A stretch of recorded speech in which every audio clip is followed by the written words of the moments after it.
জানি অনেকেরই আমাদের রবিবার মানে একটু অন্যরকম কিছু ভালো মন্দের আবদার থাকে, তবে সবসময়তে রবিবার হলেই যে মাছ মাংস ডিমটা লাগবে তা কিন্তু নয়। সম্পূর্ণ নিরামিষ একটা রেসিপি, তেমন খুব একটা মশলাপাতিও লাগে না যদি একটা স্পেশাল মশলা বাড়িতেই বানিয়ে নাও। নমস্কার বন্ধুরা, আমি প্রিয়াঙ্কা, আমার নতুন আর একটা ব্লগে তোমাদের সকলকে স্বাগত জানাই। এই রান্নাটা যতবারই আমি নিরামিষ দিনে বানাই না কেন, একটাই কথা মনে পড়ে, ভাষা দিয়ে এর স্বাদ বর্ণনা করা সম্ভব নয়। যেমন সুন্দর মৃদু একটা সুগন্ধ বেরোয় এই খাবারটা থেকে, তেমন খুব একটা হেভি ফিলও হয় না। বেশ কয়েকটা আলু নিয়ে নিয়েছি প্রথমে, যেটাকে খোসা ছাড়িয়ে রেখে দিলাম। আদা কাঁচা লঙ্কা নিয়ে নিয়েছি মশলার পেস্টের জন্য। কাজু বাদাম আর পোস্ত প্রথমে মিক্সিতে একটু গুঁড়ো করে নেব, তারপরে আদা আর কাঁচা লঙ্কাটা দিয়ে পেস্ট বানিয়ে নেব। বানাচ্ছি মটরশুঁটি দিয়ে আলুর দমের ড্রাই রোস্ট, তার জন্য বেশ কিছুটা মটরশুঁটিও ছাড়িয়ে নিয়েছি। কাজু বাদাম আর পোস্তটা তো প্রথমেই গুঁড়ো করে নিয়েছি, তারপরে আদা আর কাঁচা লঙ্কাটা দিয়েছি আর একটু জল দিয়ে ভালো মতো ফাইন একটা পেস্ট বানিয়ে নিয়েছি। রান্নার ফাঁকে ফাঁকে মাঝে মাঝেই বাড়ির জন্য কিছু মশলাপাতি ঘরোয়াভাবেই তৈরি করে রাখি। এই যেমন চিলি ফ্লেক্সটা বাড়িতেই বানিয়ে নিই, তার জন্য বেশ কিছুটা শুকনো লঙ্কা শুকনো খোলাতে একটু রোস্ট করে নেব।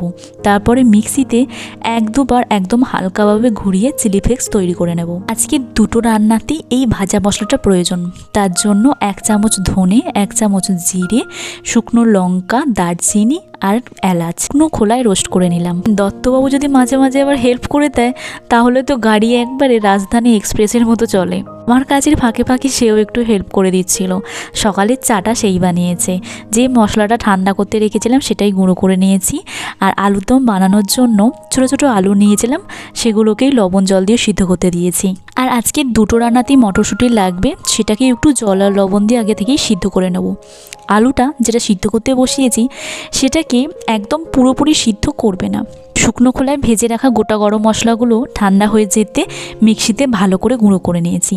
তারপর তার মধ্যে আলুর যেটা সিদ্ধ করতে দিয়েছিলাম আলুটা, ওটাও হয়ে গেছে, নামিয়ে নিলাম। এরপরে সামান্য একটু তেল দিয়েছি, সাদা তেল, ওর মধ্যে তেজপাতা শুকনো লঙ্কা একবারে ফোড়নে দিয়ে দিয়েছি। আলুটা এবার ভেজে নিচ্ছি। তো আমি একটু দইয়ের ব্যবহার করব, তাই দই, একটু কাশ্মীরি লাল লঙ্কার গুঁড়ো আর যে ভাজা মশলাটা বানিয়েছি সেটা দিয়ে লবণ দিয়ে ভালো করে ফেটিয়ে আলুর মধ্যে দিয়ে দিলাম। আর এই সময়তে আঁচটা একটু কমেতে রাখতে হবে, যাতে না দইটা ফেটে যায়। ভালো করে দই দিয়ে কষিয়ে কাজু বাদাম দিয়ে যে মশলার পেস্টটা বানিয়েছিলাম ওটা দিয়ে দিয়েছি। ওটাকেও ভালো করে কষিয়ে জল দিয়ে ঢাকা দিয়ে ফুটিয়ে নেব। যেহেতু দইতে লবণ দিয়ে ফেটিয়েছিলাম, তাই লবণটা বুঝে শুনেই দিয়েছি, এতে করে একদম ড্রাই হবে তো আলুর দমটা, বেশি দিয়ে দিলে খেতে ভালো লাগবে না। চিলি ফ্লেক্সও রেডি, এটাও ব্যবহার করব আজকের দুটো রেসিপিতেই। তো তারপরে একটু বেশি করেই বানিয়ে রেখেছি, স্টোর করে রেখে দেবো, যে কোনো রান্নাতে ব্যবহার করা যাবে। 2 কাপ বাসমতি চাল নিয়েছি আজকের কোকোনাট ভেজিটেবিল পোলাও বানানোর জন্য। সবজির মধ্যে নিয়েছি ফুলকপি, গাজর আর মটরশুঁটি। মটরশুঁটি তো আগেই সিদ্ধ করতে বসিয়ে দিয়েছিলাম। ফুলকপি আর গাজর একটু বড় করে কেটে নিয়েছি। আলুটা বেশ খানিক্ষণ ফুটিয়ে নেওয়ার পর সিদ্ধ হয়ে যেতে নামানোর আগে মটরশুঁটিটা দিয়ে দিয়েছিলাম, যেহেতু মটরশুঁটি আগে থেকে সিদ্ধ করে রেখেছিলাম। একটু স্বাদের জন্য চিনি দিয়েছি, যেহেতু দই ব্যবহার করেছি, ব্যালেন্সের জন্য, একদম টক ভাবটা যাতে না থাকে। আর যে ভাজা মশলাটা বানিয়ে রেখেছিলাম ওটা দিয়েছি, একটু ঘি দিয়ে দিয়েছি। এই ভাজা মশলাটারই এত সুন্দর গন্ধ, আর অন্য কোনো মশলার সত্যিই কোনো রকম প্রয়োজন হয় না। এই রান্নায় যৎসামান্য তেলের ব্যবহার করেছি, না ছিল হলুদের ব্যবহার, আর না ছিল সেরকম অন্য কোনো মশলা, শুধুমাত্র যে ভাজা মশলাটা ব্যবহার করেছিলাম সেটাই দিয়েছি। আর ভেজিটেবিল পোলাওয়ের জন্য আমি এখানে পনির নিয়ে নিয়েছি, সেটাকে লম্বা করে কেটে একটু কাশ্মীরি লাল লঙ্কার গুঁড়ো আর লবণ দিয়ে ভেজে নিয়েছি, সঙ্গে ড্রাই ফ্রুটসগুলো ঘিয়েতে ভেজে নিয়েছি। এই রান্নার সুন্দর গন্ধ এবং স্বাদ সত্যি বলে বোঝানো সম্ভব নয়। নিরামিষ দিনে কোনো রকম তো আফসোস থাকবেই না, যদি একটা রবিবার মাছ মাংস ডিম না হয়, তাহলেও কোনো রকম আফসোস হবে না। অনুরোধ রইল, একবার বাড়িতে বানিয়ে দেখো, খুব পছন্দ হবে সবার। এই পোলাওয়ের জন্য একটা ইয়াকনি বানিয়ে নিয়েছি। কিছুটা জল, এলাচ, দারচিনি, লবঙ্গ, গোলমরিচ আর তেজপাতা দিয়ে ভালো করে একটু ফুটিয়ে নিয়েছি। তৈরি হয়ে গেল ইয়াকনি। আর একটু কারি পাতা নিয়ে নিয়েছি। ফুলকপি আর গাজরটাকে লবণ দিয়ে ভালো করে একটু ভেজে নিয়েছি।